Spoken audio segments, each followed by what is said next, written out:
Damn, that's a good soda.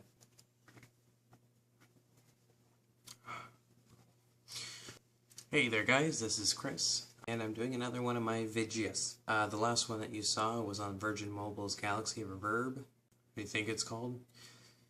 Today I actually got you guys a different phone. It was donated to me while I was at work. And this one is going to be the Droid X.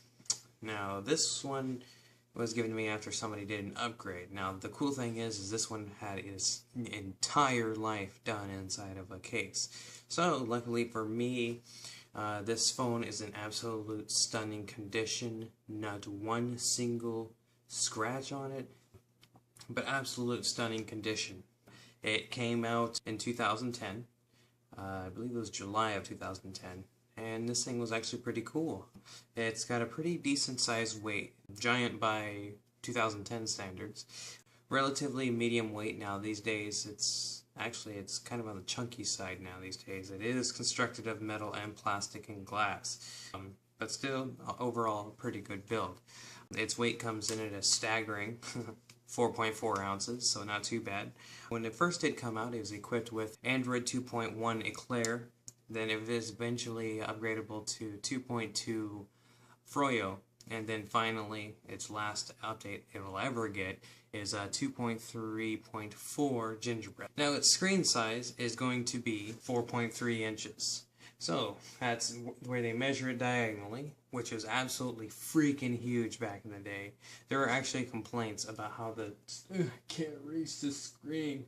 Now we have the Galaxy S3, the Optimus series from LG, and of course the behemoth Galaxy Note 2, which is what you are watching this video with being recorded by. The resolution was actually somewhat better than the normal WVGA resolutions at 480 by 800. Nope, but instead this guy is going to have 480 by 854 resolution, so it's a little bit higher, not quite QHD. Unfortunately, by today's standards, it has a really low pixel density, only sitting at 228, where others are sitting up near 300 now. So, of course, the quality is not going to be quite that good. Talk time is on average about 8 hours-ish if you get lucky. The battery is a very small and most likely very inadequate now these days, 1,540 milliamp hours. It's removable at least.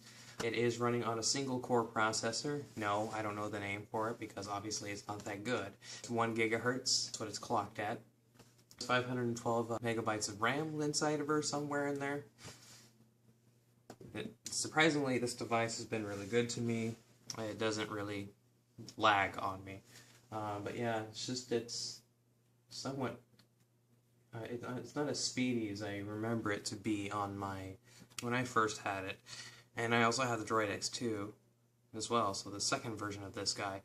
Let's see, it has 6.6 gigabytes of built-in storage, expandable by SD card up to 32 gigabytes. The Droid X also has the capability with its 8 megapixel camera of recording at 720p HD video, which is kind of surprising, especially with an 8 megapixel camera. A lot of them record at 1080, but since, well, this is released back in 2010, it's only going to have 720p HD recording. Same thing is to be said about the Droid X2 as well. It's only able to record only at 720p. Another cool thing about the Droid X is also it has the cool camera button feature. So it has a dedicated camera button, nice and red and flashy. That is one of the key features you can tell the difference between the Droid X and then also the Droid X2. Now don't mind the cracked screen. This one I received with it cracked. But if you take a look here, you will see that the button is missing on the Droid X2, but still there on the Droid X. On the other side is going to be the same thing. You got your HDMI, and then you also got your charging ports. Everything's the same. Even the buttons on top are the same. The same with the 3.5mm headphone jack, the noise cancellation microphone, and the power buttons. Exactly the same. Even the fronts of the devices are exactly the same, even with the same holes. So another way you can tell the difference between the Droid X and the Droid X2 is the colors. If you can take a look, I don't know if the camera does very good justice in this light. This one is a light gray. This one's going to be just a black. So that's the difference between the two devices, and of course the Droid X2 has the Droid X2 branding on the back. Other than that, the differences are subtle. So only to the trained eye. Looking at the front of them, another giveaway is with the Droid X, the buttons are raised and more pronounced. It's hard to tell on camera, but these ones are more pronounced. Whereas the Droid X2 is more like flat, so it's kind of hard to tell. I think they reduced the size of them because people accidentally bumped the buttons. So yeah, other than that, no differences. They both have the same front-facing notification lights that come on, and that is it. Most people were kind of turned off by the idea that, oh, it's just an updated version of the Droid X.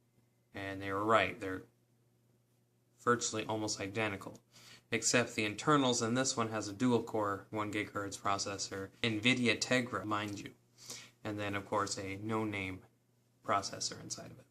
So that's differences between the Droid X and the Droid X2. It runs on Verizon's 3G network, EVDO, Rev-A, or CDMA network.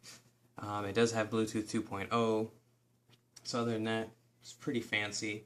Now these days, I don't know if they're very sought after. I've looked on Craigslist in my area, Seattle, Tacoma area, and I see them going from anywhere between 120 all the way up to 190 to 200 actually. Let's go with 200. Since I really don't have use for this, I am going to be selling this, so because I am on T-Mobile. So I will only really need T-Mobile or AT&T phones. So I am willing to accept those ones more often, but the only problem is since I work at a Verizon store, I only get Verizon devices. Other than that, this is a very nice device. I used to have it. I like the weight, the feel, the heaviness to it. It makes it feel like it's kind of old school. So that will be my little rant, I guess. Nothing really too all that exciting. Sorry. That's pretty much it. If you have any questions, comments, emotional outbursts, complaints, go ahead and leave me a comment down below, or just subscribe below if you like it. I did make the mistake of, in my previous video, saying that I had 1 subscriber before I checked my YouTube, and actually I had 3. I don't know if there's more. I'm sorry. I'm not used to checking on my YouTube channel before posting these videos. So I'm going to assume as of the last video when I was uploading it, we are now up to 3. Yay for me! If, you know, if you want, go ahead and check out my other videos. I do post videos of my car up there, so yes, I do cars as well. Only my car, actually, because, well, I don't want to go to a dealership. Anywho, so, I'd like to thank you guys for giving me a watch and a chance to take a few minutes away from your lives. I truly feel blessed and honored. If you have any devices that you would love to donate, please go ahead and leave me a message below, or inbox me, or send me an email at sableguy1988@gmail.com, and I can definitely help you out there. Have fun, au revoir, and this time the camera is not going to drop because I am legitimately going to end this video on a good note. Alright guys, happy 4th of July, and play it safe guys. Don't do anything illegal, don't blow your hand off, nothing like that. Bye.